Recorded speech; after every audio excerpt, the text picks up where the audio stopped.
To get the frog poison into the bloodstream, the Matses first burn through the barrier of the skin with a smouldering stick. The more burns, the stronger the dose. Piers and Richard opt for 8, and the rest of the tribe have only 2 more. It's all a bit macho, David. Sure, it's a bit macho. But what can you do? It's sort of a macho culture. The dried poison is mixed with the saliva of the tribe's best hunter and then smeared onto the open burns. The effects are fairly instantaneous.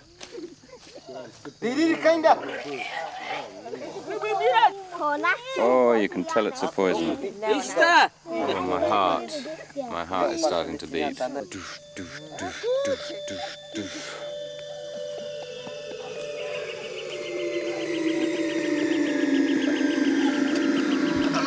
All of the things I'm coming across seem to be a lot about purging, a lot about vomiting.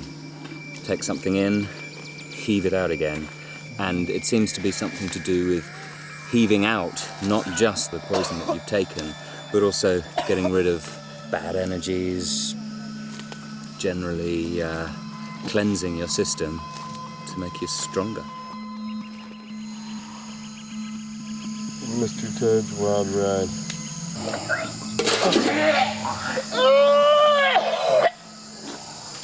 Oh boy, there's a lot of vomiting going on around here. On the next step in his search for the chacruna and its meaning, Piers has left the Matses and their frog poison 300 miles to the northeast and is heading for a rendezvous with Françoise Barbera Friedman, a Cambridge anthropologist and ayahuasca expert. David Fleck is hitching a lift on his way home to Texas. This is where they know most about it, and she believes it's where it started. So that's where I'm headed. If it was just going out to collect plants, that would be exhausting in itself, but you have to actually engage with it on a real level of actually putting yourself on the line and saying, okay, I'm the experiment.